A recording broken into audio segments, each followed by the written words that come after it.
Hi friends, I am so excited to show you how to make the To You and Yours Shaker Cards project kit today. And these cards are perfect for anyone who loves a traditional Christmas color palette.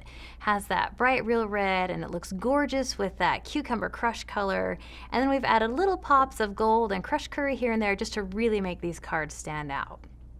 And plus, who doesn't love a shaker card, right? So this is a perfect kit to get together and assemble with your friends. So getting your Christmas cards done has never been so fun. You get 6 each of 3 designs. So you'll have 18 finished cards when you're all finished. And the kit includes the basic supplies to make the cards, but you will need a few additional things to complete the project. You'll need the To You and Yours stamp set, plus the cucumber crush, crushed curry, and tuxedo black ink pads, and some multi-purpose liquid glue. So you can purchase those extra supplies yourself, or you can talk to your demonstrator about bringing the supplies to do a class for you and your friends. So these cards look really impressive and complicated, but the shaker frames are actually very easy to put together, and I'm going to show you how to do just that. Now the kit comes with die cuts in different languages, so you can just pick whichever language works best for you. And it also comes with some full color instructions that will walk you through how to make each card here in the back.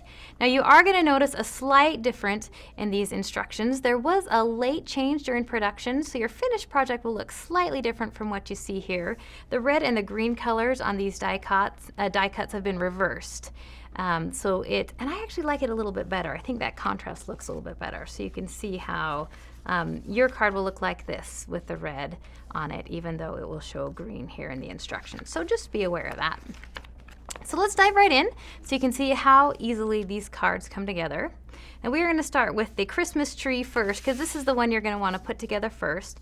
You want to make sure you get your sequins glued to this card first before you use them all in your ornament here. So you're going to start very first just by peeling off the die cuts of the tree and applying it to the base here.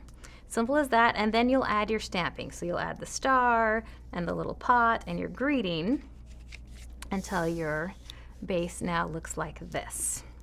Now, this is the most important part. When you've got to flip this over, and you need to apply the window sheet to the back of this card here. If you don't do that, the card is not going to work. So let's just use our glue here. Just kind of follow the basic outline of that tree and apply your window sheet. That's what's going to make your glitter stay in. There we go. So our next step is to create the back of the shaker card. So we're going to do some background stamping on that. That'll give it a fun background for that glitter we're going to put on it. So you can see here we have stamped the tree image on the piece of paper. You don't need to line this up exactly. There's some wiggle room in the card. So just get that basically center and you'll be fine. And then just glue on your sequins with your two-way glue. So that's all ready to go. So now to create the shaker parts, you're going to use these little strips here. Pull them off, and what you'll do is just line these up. You don't need to follow the shape of the tree exactly. Just make sure you get it pretty close. And there. And you will have your snips handy when you do this to cut that off. And so just follow the basic line of the tree there. And then the important part, there are my snips, I couldn't find them. The important part is just to make sure that all of your strips meet up. So see how I'm making those meet at the top? They don't need to be exact. I don't need to put it right here. You just need to make sure that they all meet so there's no space that any of that glitter can get through.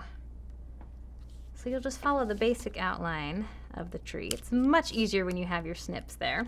You know, then you could do the base and the sides and everything. So when you are finished with that, it's going to look like this. So we have the dimensionals on the back of the tree. Now the process for the tree is a little bit different to create the shaker than it is with the other 2 cards, and that's because we need to line up the outline of the tree with our stamped image, and we need to be able to see in order to do that. So we are going to pour our glitter on the tree instead of inside our frame, which we would normally do.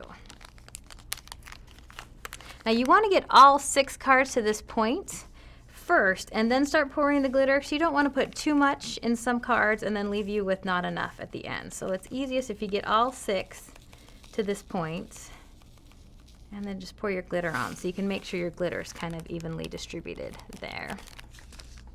Then you'll just pull off the paper backing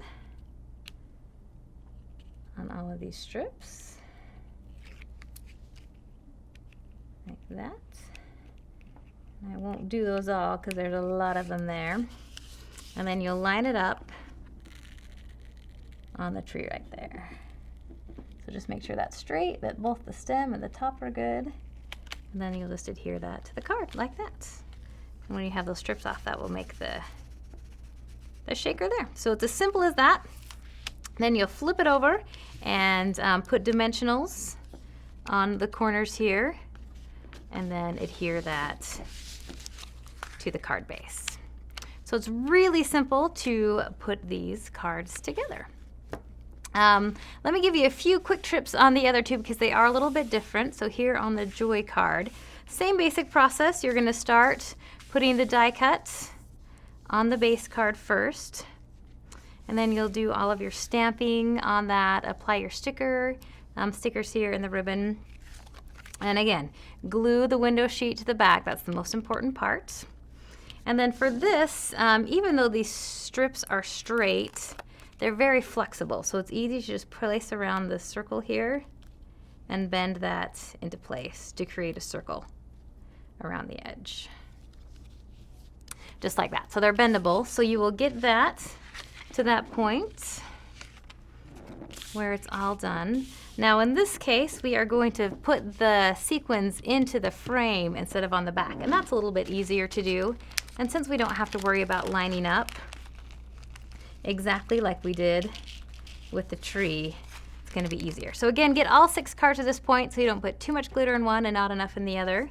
And then you'll take your base that you've done your collage stamping on, pull off the stickers and apply the backing. Just like that in dimensionals, and apply to the base of the card. The Merry and Bright is exactly the same as the Joy card. Do all the stamping, apply the sticker, get everything done. I'll show you what the back looks like with those dimensional strips on there. Again, just follow the basic shape of that star. It doesn't need to be perfect. As long as they all meet at the edges, you'll be fine. Fill in your stars, do all 6 at once, and then apply your collage back. And you are done. So they really are simple and easy to put together. Once you learn that basic process of how to make a shaker frame, they're gonna go really quick to get the rest of these put together.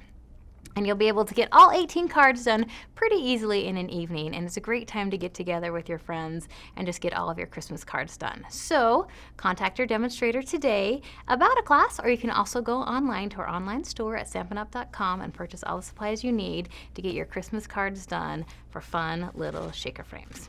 So thanks for joining me, and I'll see you later.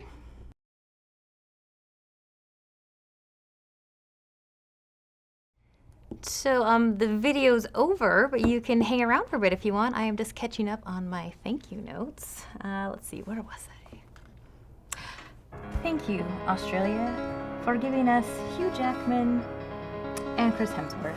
Keep up the excellent work.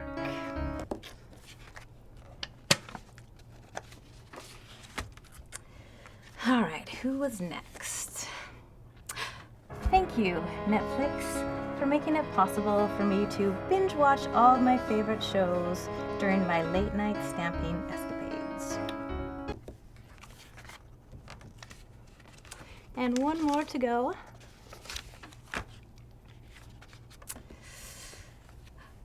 Thank you, stamping friends, for clicking the subscribe button so you don't miss out on any of Stampin' Up's fantastic videos. I promise it's the best decision you'll ever make. Love, Holly. All right, that's all I've got for today, but if you clicked the subscribe button, then I will see you again next time. Goodbye.